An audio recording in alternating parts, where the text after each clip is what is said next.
Novidade no caso Larissa: o veneno silencioso. Em uma noite tranquila no interior paulista, um mistério começou a se desenrolar na cidade de Ribeirão Preto. Por trás de uma aparência de família respeitável, segredos sombrios e intenções impensáveis tomavam forma. No centro dessa história está Larissa Rodrigues, uma professora de pilates admirada pela dedicação e energia. Casada com o médico Luiz Garnica, Larissa parecia viver um relacionamento estável.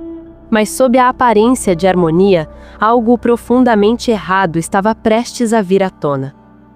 Tudo começou quando Larissa recebeu de sua sogra, Elizabeth Arrabassan, uma refeição preparada com carinho, ou ao menos era o que parecia. Horas depois, a professora começou a se sentir mal. O que ninguém sabia naquele momento era que aquela sopa escondia algo letal. O que deveria ser um gesto de afeto se transformou no início de um dos casos mais perturbadores já investigados na região. Pouco tempo depois, Larissa não resistiu. O diagnóstico apontava sinais de envenenamento, e a substância encontrada era o chamado chumbinho, um produto tóxico usado de forma irregular e proibida em diversos contextos. A morte da professora chocou todos que a conheciam. Mas para a polícia, havia algo além de um simples acidente. A forma como tudo ocorreu levantou suspeitas, e a atenção logo se voltou para duas pessoas, Luiz e Elizabeth, marido e sogra da vítima. As investigações revelaram que a sogra tinha um histórico de controle e conflitos familiares. Elizabeth, uma mulher de 68 anos, sempre se mostrou rígida com as escolhas dos filhos, principalmente em relação a relacionamentos e status social. Aos olhos dela, tanto Larissa quanto outra mulher próxima da família, Natália Garnica, não se encaixavam em seus padrões.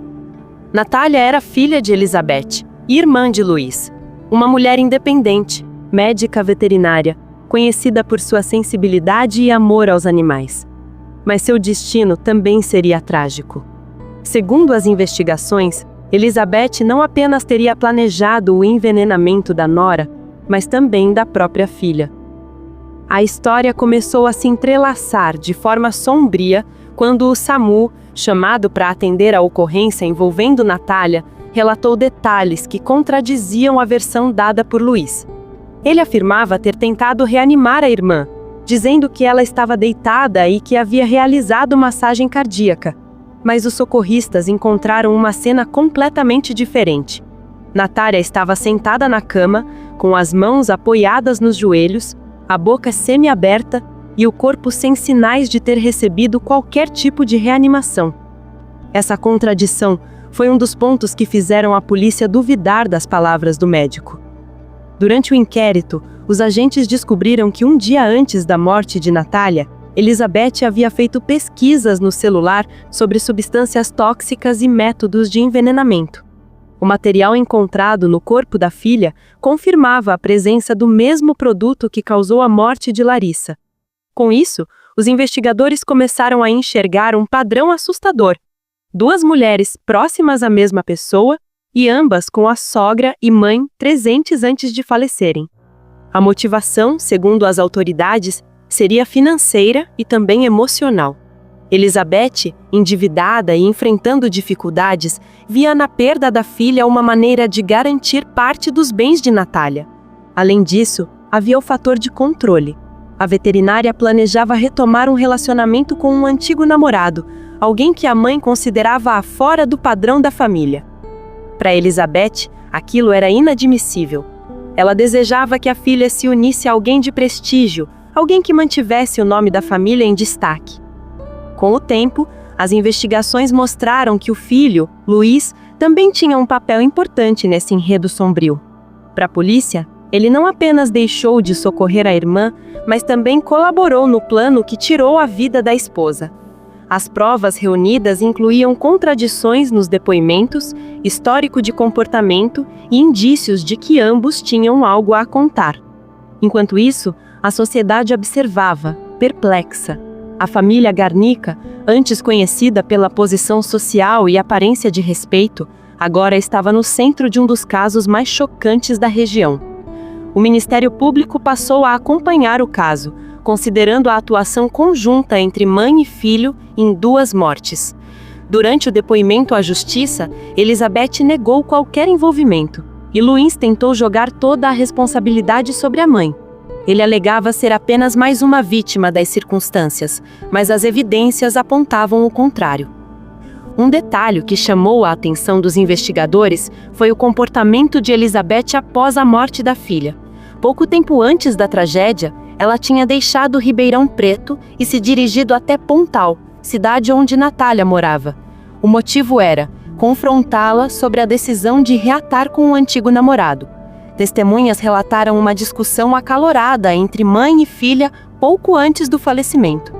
Depois disso, a veterinária foi encontrada sem vida. Os laudos confirmaram a presença da substância tóxica em ambos os casos, e, para as autoridades, a coincidência era impossível de ignorar. O modo de agir, o tipo de veneno, o momento das mortes, tudo levava à mesma origem. Aos poucos, a imagem da senhora respeitável se desfez. Elizabeth passou a ser vista como centro de um círculo de manipulação e poder. O amor excessivo pelo filho, o desejo de controlar a vida dos outros e a necessidade de manter as aparências pareciam ter levado a uma espiral de destruição. Luiz, por sua vez, também não escapou das suspeitas. Mesmo sendo médico, não prestou socorro adequado à esposa e à irmã. As contradições em seu relato e a tentativa de desviar a culpa tornaram sua defesa cada vez mais frágil. Ambos foram presos preventivamente em maio e os 2 casos passaram a ser tratados de forma conjunta. Durante as audiências, as acusações ficaram claras. O promotor sustentou que Elizabeth foi responsável direta pelas mortes e que Luiz tinha plena consciência do que estava acontecendo. A cada nova prova, o cenário se tornava mais estarrecedor. Uma mãe e um filho envolvidos em uma sequência de tragédias familiares. A justiça determinou que ambos permanecessem presos enquanto o processo seguia. Porém, o caso ainda guarda uma reviravolta jurídica. Devido à idade de Elizabeth, que já ultrapassa os 68 anos, ela pode ter benefícios legais, como a redução da pena em 1/3 e até a possibilidade de prisão domiciliar, caso alegue problemas de saúde. Isso significa que, mesmo diante da gravidade dos fatos, ela pode acabar cumprindo parte da pena fora do presídio. A sociedade reagiu com espanto. Uma história que parecia saída de um enredo de ficção se revelou real, com vidas perdidas por ambição e controle. O nome de Larissa passou a ser lembrado não apenas pela tragédia, mas como símbolo de uma mulher que acreditava no amor e acabou vítima de uma trama familiar impensável.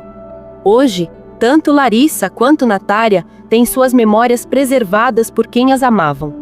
O caso segue repercutindo em todo o país, como um alerta sobre os segredos que podem se esconder por trás de relações aparentemente perfeitas. Porque às vezes o perigo não vem de fora, mas de onde menos se espera.